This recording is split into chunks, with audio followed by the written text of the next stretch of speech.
चुनाव अब तेजी से सरगर्मियां बढ़ गई है। बाबूजी का काम यहाँ हर गली, हर मोहल्ले, हर गांव में नजर आता है। हमें बताने की जरूरत नहीं है, हम जहाँ भी जाते हैं हमें जनता खुद बताती है कि दीदी देखो बाबूजी ने ये काम किया, हमें ये दिया, हमें वो दिया।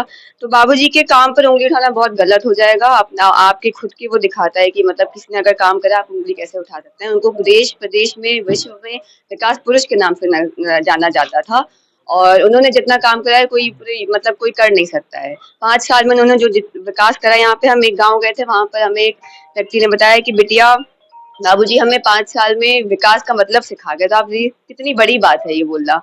और उनको ही बस जो विकास की धारा है, उनका जो काम है यहाँ पे, हम बस उन्हीं को बस आगे बढ़ाने आए हैं। आपकी क्या मुद्दाएं रहेंगी, क्योंकि आप क्षेत्र में चल रही हैं, आपको क्या दिखा कि भाजपा का कितना विकास है? हम जहाँ भी जा रहे हैं हम देख रहे हैं कि महंगाई बहुत बड़ा मुद्दा बन चुका है। महिलाएं बहुत परेशान है महंगाई से। उनके किचन, उनके चूल्हे पर असर पड़ चुका है। गैस महंगी हो चुकी है, दाल महंगी हो चुकी है, कड़वा तेल महंगा हो चुका है। उनके कपड़े, बच्चों की किताबें, पढ़ाई सब कुछ महंगी हो गई। दवा पानी महंगा हो गया है। तो ये महिलाओं से ज्यादा ये दर्द कोई समझ भी नहीं सकता है। वो अपना घर चलाती है, छोटा बजट में घर चलाती हैं। आप उनसे जाकर पूछिए कि ये कितना बड़ा मुद्दा है। मैम, ये कौन से ऐसे मुद्दे हैं जो आपको उठाना चाहिए और चुनाव अगर जीतेंगे तो करेंगे?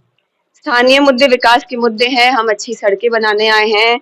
हम चाहते हैं कि यहाँ पर लोगों को रोजगार मिले। बहुत सारे लोग हैं यहाँ पर जो काम ढूंढने के लिए बाहर जाते हैं। इस क्षेत्र से ही नहीं, प्रदेश से बाहर जाते हैं काम ढूंढने के लिए। हम चाहते हैं कि उनके लिए कुछ हम यहाँ पर योजनाएं ला सकें। मैम, गोंडा लोकसभा में एक ही घराने का कब्जा रहा है अभी तक।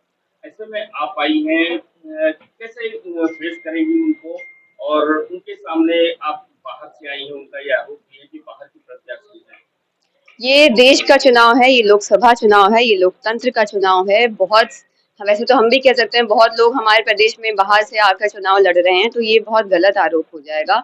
और इस क्षेत्र से हमारा लगाव अभी नहीं, बचपन से रहा है। बहुत आपको यहाँ पर लोग मिलेंगे जिन्होंने हमें बचपन से खिलाया है, बिटिया बनाकर रखा है। तो दिल से लगाव है हमारा, पारिवारिक लगाव है इस क्षेत्र से। और बाबूजी की कर्मभूमि रही है, तो उन्हीं की कर्मभूमि पर आज हम यहाँ पर हैं। कहीं न कहीं बाबूजी के ऊपर आरोप भी लगा है कि तमाम शिलान्यास उन्होंने कराया, लेकिन एक भी धरातल पर नहीं। जब बाबूजी की सरकार थी उन्होंने बहुत काम करने की कोशिश करी थी। यहाँ पे बहुत काम करा, हर जगह उनका काम दिखता है, हर जगह उनका विकास दिखता है, हर गांव में उनका विकास दिखता है। फिर जब सरकार बदल जाती है, लोग थोड़ी वेंडेटा पॉलिटिक्स कर लेते हैं। उसमें फिर वो लोग चाहते हैं कि उनका काम ना नजर आए। आप जानते हैं सरकार कैसे काम करती है, हमारे कामों का फीता काटती है, हमारे कामों का उद्घाटन करती है। तो जो उनके काम थे वो आगे उनकी वजह से नहीं बढ़ पाए। सीवर लाइन का समस्या बहुत बड़ी है जी और बहुत बड़ी है, तो उसको क्या आता वो है? हमारे एजेंडा में है।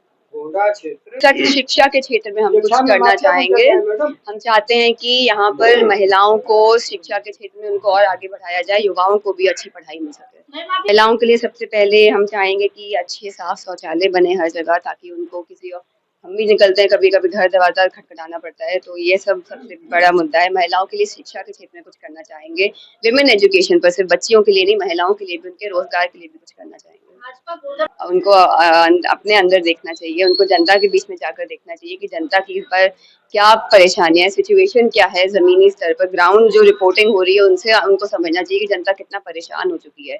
इनकी योजनाएं धरातल पर पहुंच नहीं रही है, महंगाई इतनी बढ़ गई है, बेरोजगारी इतनी बढ़ गई है, हमारे युवा कितना परेशान है, उनकी एज निकली जा रही है, उनको नौकरी नहीं मिल रही है। तो इन सब मुद्दों पर सरकार कर क्या रही है? कांग्रेस के दो प्रत्याशी वहाँ, दो लोग प्रवक्ता गए, उनको पार्टी से निकाल दिया गया। एक प्रमोद कृष्णन जी और एक वो कल राधिका खेड़ा जी। उनको वो केवल राम मंदिर का दर्शन करने गई थी और उनको पार्टी से निकाल दिया गया। तो राम भगवान हम सबके दिल में है, हम सबके मन में है। राम भगवान को हम सब मानते हैं, किसी आस्था पर कभी क्वेश्चन नहीं करना चाहिए और हम सब खुश हैं।